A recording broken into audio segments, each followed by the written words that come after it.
У вас подтекает? Я гинеколог, и вот почему так происходит. У этого две конкретные причины. Первое. Ослабли мышцы тазового дна.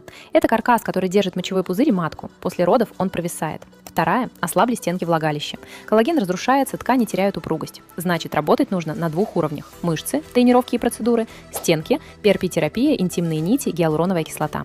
Это лечится, часто за 1-2 визита. Сохраните, пригодится вам или тем, кому вы боитесь об этом сказать. Записывайтесь на консультацию, ссылка в профиле. Подписывайтесь, здесь говорим о том, о чем молчат.